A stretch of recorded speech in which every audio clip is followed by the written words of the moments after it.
What is up, and welcome back to another episode of Blood and Beer, the show where we talk blood sport and we drink beer. I'm your host, Matt. As always, we've got some MMA to talk, some beers to drink, but we're talking UFC 325. We're recapping that today, and then the Meta Apex debut, UFC's first event of 2026 in the Apex, and this isn't your regular old Apex card, headlined by Mario Bautista versus Vinicious Oliveira. And then we also get Kyoji Horiguchi versus Amir Albazi on the card. The card's stacked, especially for an Apex card. Not what we normally get from the UFC. So we're going to be recapping 325 where Volk held his title, and then we're going to break down that whole card. The beer we're sipping on today, it's an ice cold hops. I don't have it quite ice cold though. It's Frosty Cones. Yeah, it's all right. It's all right. That's all. My God. But yes, UFC 325. That went down this last Saturday, and Volkanovski retains his title in a carbon copy of his first bout with Diego Lopes. They ran it back over the weekend, and it looked the exact same. It looked like a fight where if you gave Lopes 10 chances, he's not going to succeed in any of those 10 because Volk just had so much better movement, such better footwork, and Lopes really couldn't cut the cage off. So not a lot to say about that. Volk's certainly cementing himself as one of the best of all times. But now UFC has announced a number one contenders fight, or what we would assume to be a number one contenders fight, with Movsar Evloev taking on Laron Murphy in London in March. Both guys undefeated. Both guys probably more deserving of the most recent title shot than a Diego Lopes, but that's going to be going down in March to determine Volkanovski's next title challenger. He said he doesn't want people cutting the line. This is the best way to do it. You got 1 versus 2 or 1 versus 3, wherever they have Laron sitting. And yeah, 2 undefeated guys fighting it out for that spot. But then in the co-main event, Benoit Saint Denis gets a round 2 TKO off of ground and pound to Dan Hooker. Dan Hooker looked good in the first round, landing some body shots, but then he shoots a takedown in the second round. It doesn't go well. BSD reverses it, gets on top, and starts raining down the ground and pound for the TKO. Dan Hooker's ground game is becoming a bit of a liability at this point. And for BSD, this is certainly going to give him a bigger fight. Going to be a bigger fight for him than what the next fight for him will be a bigger fight than what he's had in the past. But I just don't know who you give him next, because if you give him Patty, that kills the Patty hype train. Armand runs him over. Fiziv's a little low in the rankings. He just beat Rufi. He's in a tough position now. Lightweight's starting to get a little log jammed. Maybe you throw him in a BMF fight because he is a fun, exciting fighter and the dude's a marauder. But this card just didn't do much for me. There was a whole lot of stuff happening, but not a lot of movement and not a lot of meaning in a lot of these fights. We had the rematch with Volkanovski, BSD versus Hooker, 2 guys that aren't fighting for a title shot or even a top 5 position. You get Mauricio Huffy knocks out Rafael Fiziv in round 2 of their fight, bouncing back from his first loss to BSD. But again, he's coming off of a loss. So all this does is keep him in that top 10, top 15 range. And the knockout was beautiful. A straight right hand, puts Fiziv down, makes him do the stanky leg, and he jumps on him with a barrage of punches, finishes him off with the ground and pound. It was a good bounce back. He looked good. Fiziv looked good early and then just stopped throwing altogether, allowing Huffy to pick his shots and land that pinpoint right hand that puts Fiziv out. But yeah, just stuff was happening. It just wasn't a lot of stuff that I was into. It just didn't, for some reason, it didn't hit the same. In a heavyweight bout, we had Taliesin Teixeira pick up a unanimous decision win over Tai Tuivasa in Tuivasa's first fight in over 18 months, and what ended up being Tai Tuivasa's 6th straight loss in the UFC. So will they keep him around? It sounds like they will, but it's tough when you have 6 straight losses. Where do you go from here? I mean, I think you just put the guy in fun fights. Give him absolute cans. Let him crush him because the fans love him. And everybody loves seeing Ty get a knockout and then hit that shoey on the cage. So I think we need to keep that rolling. And then in the curtain jerker for the main card, Quillan Salkeld gets a rear naked choke over Jamie Mullarkey in round 1. He does a judo slam, jumps the back, holds a leg in. It's a face crank, rear naked choke, just ripping at it, gets the tap out in the first round.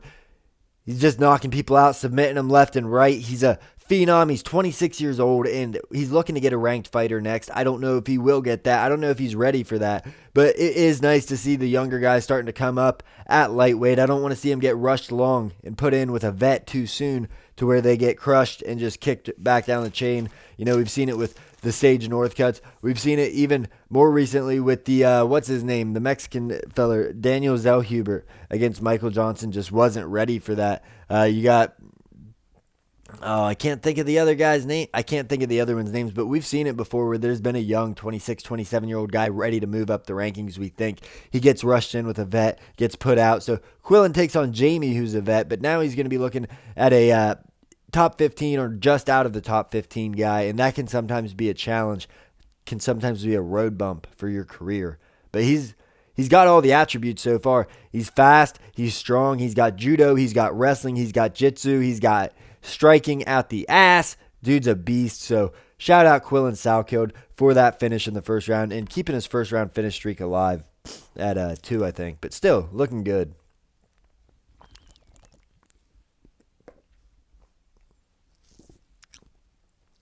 All right, and then I'm just breaking down the main card today for UFC Meta Apex 1. That's what we're calling it here on the Blood and the Beer. I don't know what it's called elsewhere.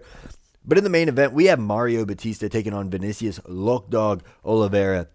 And Mario Bautista's coming in off his first loss in 9 fights to Umar Nurmagomedov. No shame in losing to a guy like Umar. And he had some moments in that fight where he had rocked Umar, had him wobbled.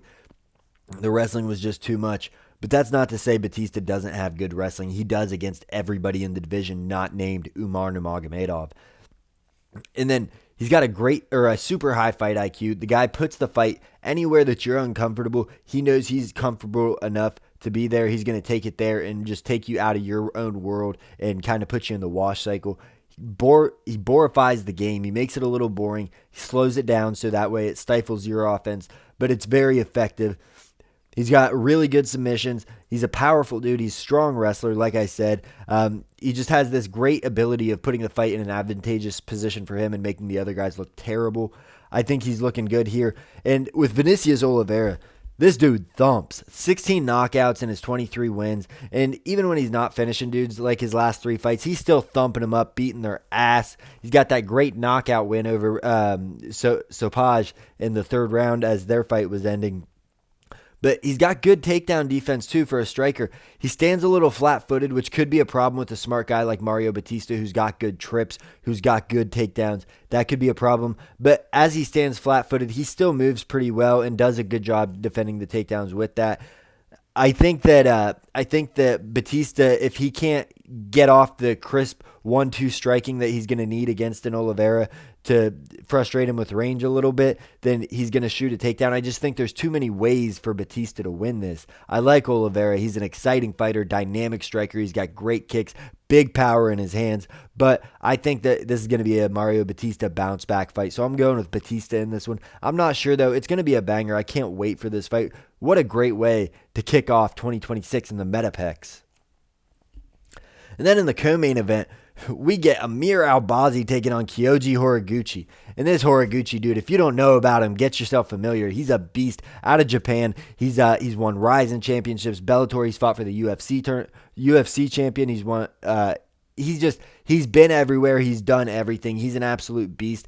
He comes back to the UFC, out-wrestles a Dagestanian, Tagir Ulanbekov, a guy I had very highly rated. I thought he was top 5 skill for skill at the 125-pound. And now he's going to be taking on another wrestler in Amir Albazi.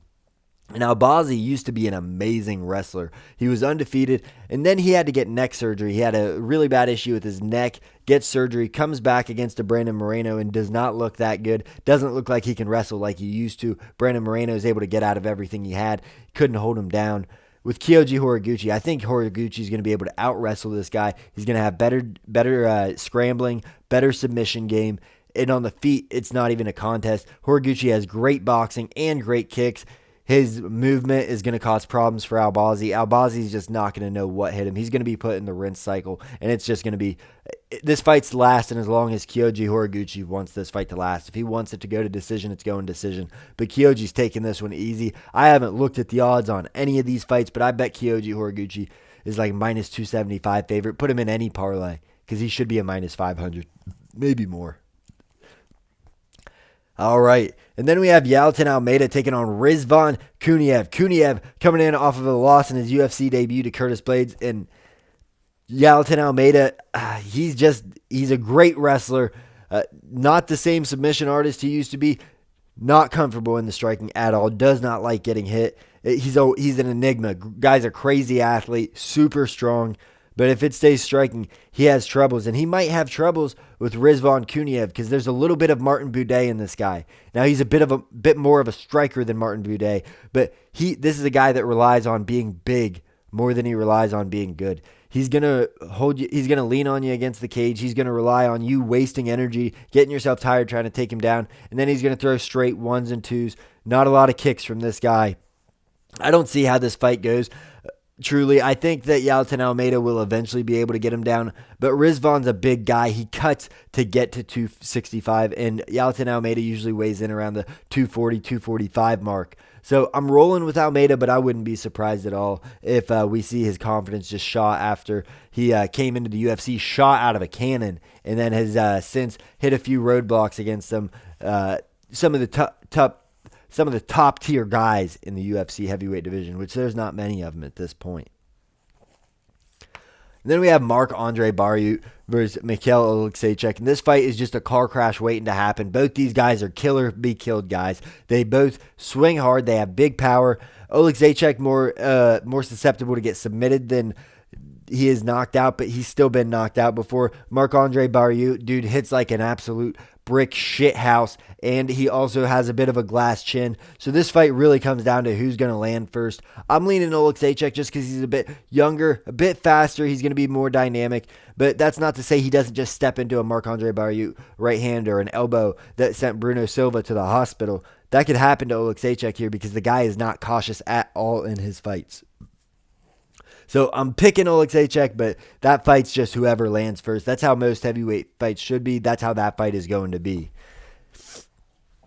And then the last fight I'm going to talk about really, because kicking off the main card, we have Dustin Jacoby versus Julius Walker. Julius Walker did not impress in his debut, but I know that he's a young guy, and at 205, we need young guys. We need new guys coming in, so he could improve. So I guess I'm going to talk about it a little bit. But Dustin Jacoby's a tough test because guy's got great kickboxing, and he's not going to let you get in takedown range. So he might pepper up Julius Walker. But the last fight I really want to get into, the last fight I have a pick for here, Jean Matsumoto versus Farid Basharat. And I don't know how this fight's going to go. Truly, I'm picking Farid here, though, and I'll tell you why.